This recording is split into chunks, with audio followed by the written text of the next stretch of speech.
I gripped it firmly in my hand. I was torn whether I should really go ahead with it.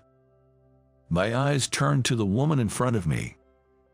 Her cheeks were blushing, and her eyes glistened as she looked at me.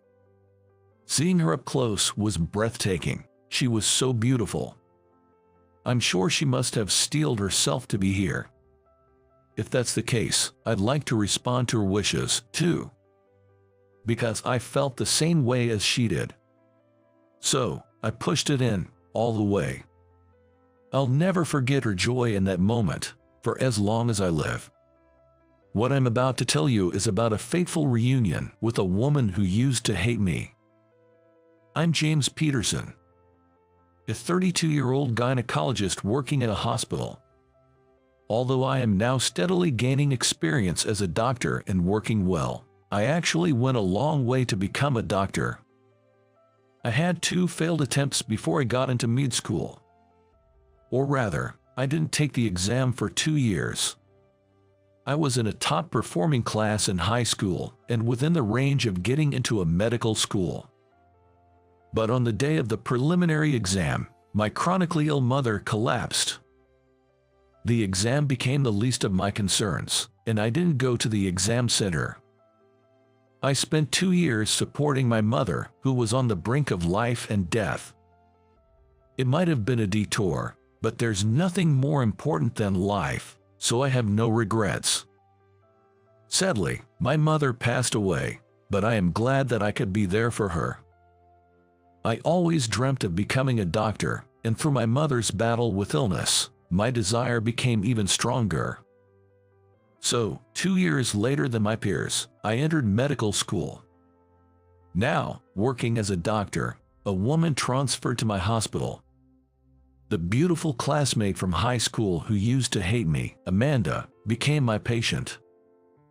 Well, it would be more accurate to say that she was always competing with me, rather than hating me. Amanda and I went to the same preparatory school. We were always competing for top grades, and she treated me as a rival on her own accord. I didn't particularly feel that she was a rival, but it is true that competing with her motivated me to study harder. Maybe because she saw me as a rival, she was always tough on me. She often told me, "I will not lose to you," but I admired her competitiveness, which was a stark contrast to my laid-back personality, and I thought it was cool. In high school, I hadn't told anyone except my homeroom teacher why I gave up on the exam. Of course, I didn't tell Amanda either. I couldn't take the exam because my mother was critically ill. It was serious, and I was scared. I was afraid to say it out loud. I didn't want to say my mother was in critical condition. If I said it, the scene of my mother collapsing in front of me would come to my mind. I couldn't bear the sympathetic looks from everyone. But Amanda, not knowing the reason, seemed to think that I had run away before the exam. "You didn't have the confidence, and you ran away. Not even going to the exam site, you're such a coward." She insulted me like that and wouldn't talk to me from then on. She got accepted into a prestigious university. It was the university she had always claimed she would get into since our freshman year of high school. She was honest with her feelings and straightforward. She was hard on herself and others, but she never shied away from making the effort that matched. To me, she seemed dazzling. Who would have thought that Amanda would become my patient? I wonder how she will react. The reunion was a mix of happiness and a bit of fear. I met Amanda when I was shopping at a convenience store before work. She didn't know I was her attending doctor yet, because I hadn't greeted her as such. Also, maybe because I was in my casual clothes, she glared at me the moment she saw me and slightly laughed. "You're a high school grad and sick. Such a loser in life, huh?" It seems that because of my cancellation of the high school exam, I was a loser in her eyes. I'm your doctor." What are you talking about?" I showed her my name tag, which stated my title as a doctor, to the bewildered her. She was staring at it in a daze. After revealing at the store that I was her doctor, Amanda left the place without saying a word. I went to her room to greet her later, but she didn't say anything. Perhaps she was still angry. She had been diagnosed with ovarian cancer at another hospital and was transferred to my hospital for surgery. The hospital where I work has a good reputation for gynecology and attracts patients from other hospitals for surgery. After examining her condition at this hospital, it seems likely that one of her ovaries will need to be removed. The extent of the progression and the treatment plan after the surgery would be determined. But then, Amanda started saying something completely unexpected. "I'm not going to have surgery." "Excuse me, what did you say?" "Listen carefully, you dummy. I said I'm not having surgery. If you got it, just leave me alone." I explained the importance of the surgery, but she wouldn't listen. I wondered if she didn't like me, so I had other doctors and nurses talk to her about the surgery. But no matter who talked to her, Amanda refused the surgery. And she wouldn't give any reasons. I wanted to respect the patient's wishes, but I wanted her to make a choice that values her life. More than anything, I was concerned that she won't give me a reason. One day, as I was troubled with how to deal with Amanda, I passed by her room and heard arguing voices from inside. "So it's going to be an ovarian removal, huh? We have to call off the engagement." I saw for the first time someone who had come to visit Amanda. He was raising his voice, sounding irritated, at the patient. "One of my ovaries will still be left. There won't be any problem. You don't know that for sure. What about the chance of getting pregnant? It's going to be lower than normal, right? Can you even have children? If you can't, there's no point in us getting married. Please, don't say things like that. I'm not going to have the surgery. If I don't, both of my ovaries will remain." "Huh?" A derisive laugh from the man echoed through the hospital room. "So, there won't be a complete cure for the cancer, right? And my wife will be a cancer patient in the first place. That's out of the question. There's only one thing I want from my wife: to bear children that will carry on my superior genes. I heard ovarian cancer can be hereditary. It would be a disaster if our child inherits it." The sound of Amanda's sobbing could be heard. "If you're worried, let's get tested to see if it could be passed on. Just the fact that you have cancer is a huge turnoff. Don't drag me into your illness. You can handle it alone." "Damn, I thought I had found a woman with both brains and beauty. You're just defective."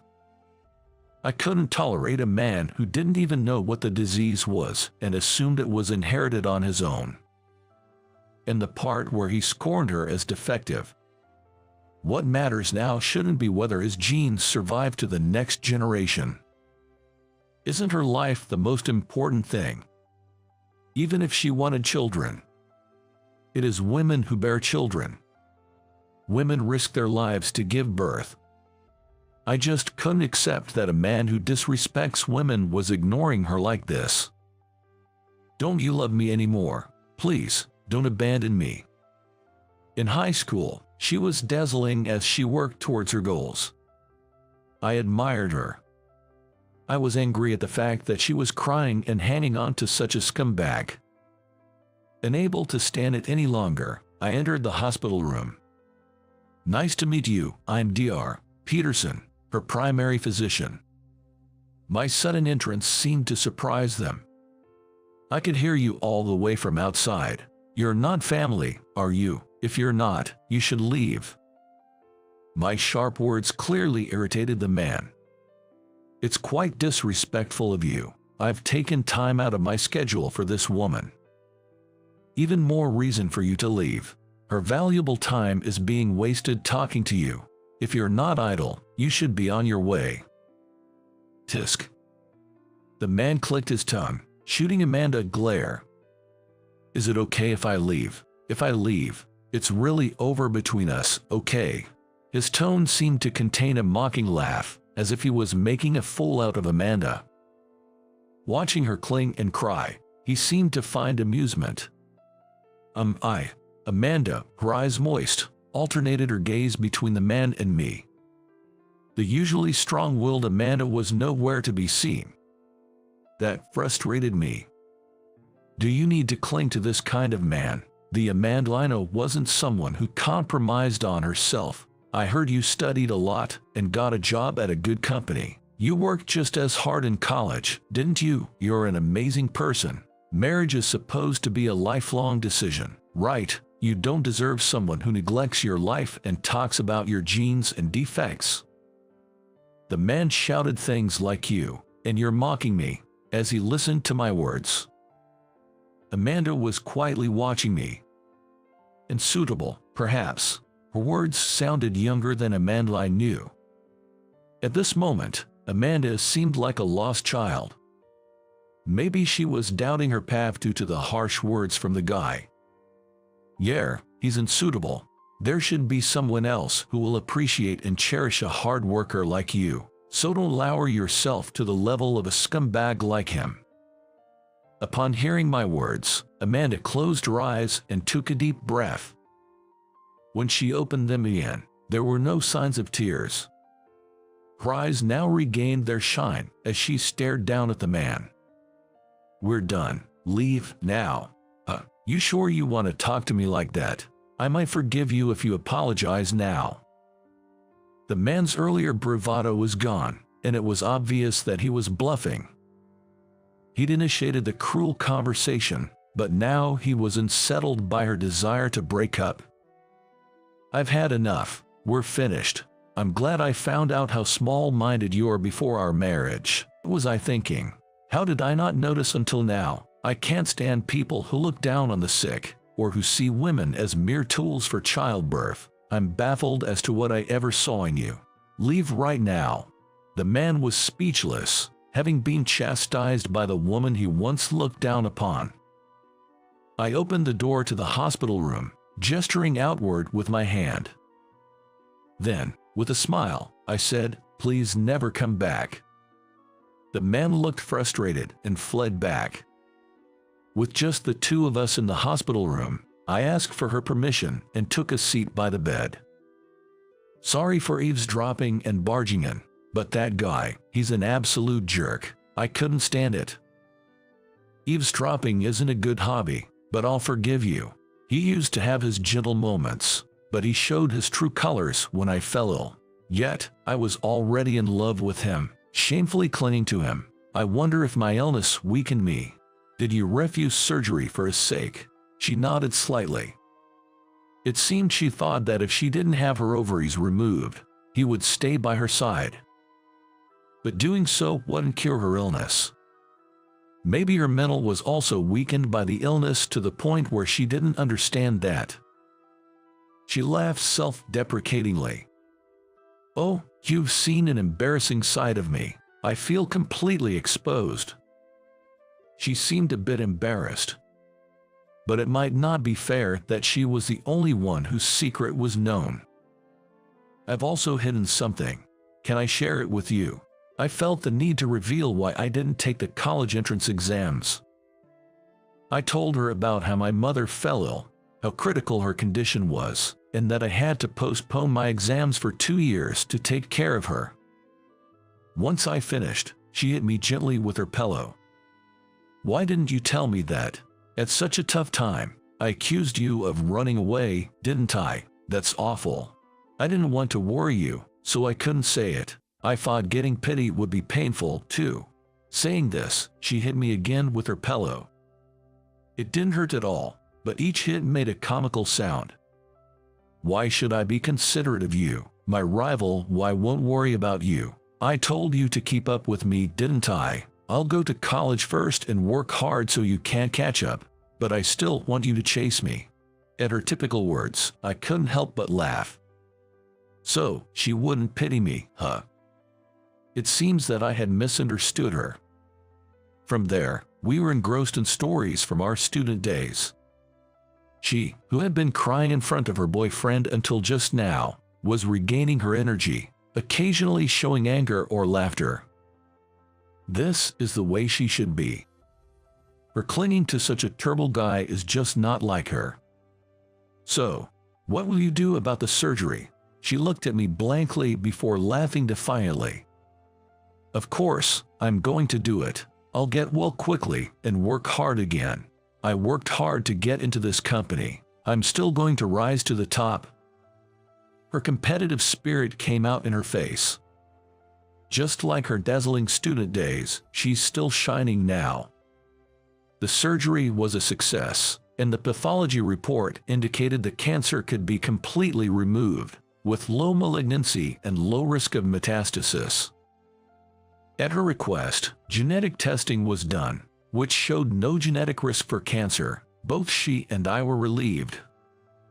During her hospitalization, we talked every day, and the distance between us seemed to have closed.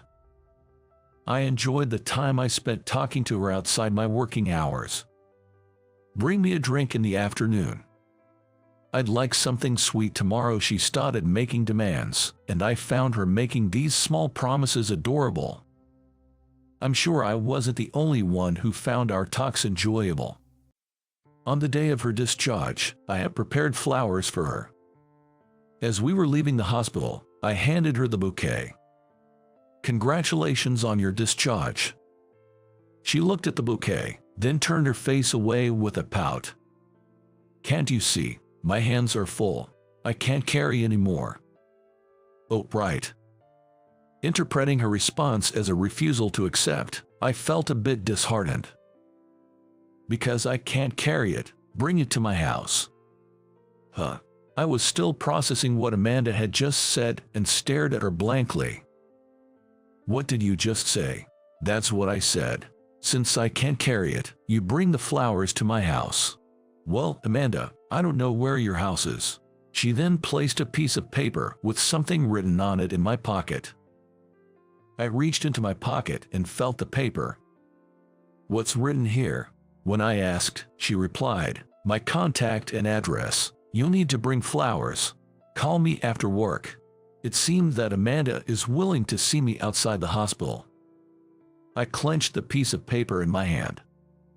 I was hesitant about whether I could really keep this in my pocket just like this.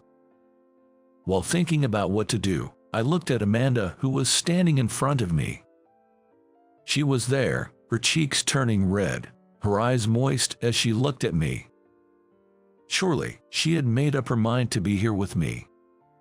If that's the case, I'd like to respond to her wishes, too.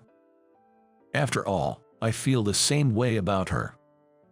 That's why I firmly pushed the paper into the depth of my pocket. "Even if you ask for this back, I won't return it." Hearing my words, she seemed to relax. Perhaps she had been tense as well. I'll probably never forget the joy on her face at that moment for the rest of my life. When I returned to the office and looked at the note, it was written, "Absolutely, you contact me," along with her contact information. I smiled at her characteristic way of making a request. In the evening of that day, after finishing my work, I quickly contacted her and rushed to her house to deliver the bouquet. I hadn't run like that in years. Now, 2 years later, I live with my wife, Amanda. We do fight a lot, but my wife, who still looks pretty and cute when she's mad, makes me happy. All in all, I want to continue cherishing my wife, with both sweet and cool faces, who never fails to pack me a lunch filled with love.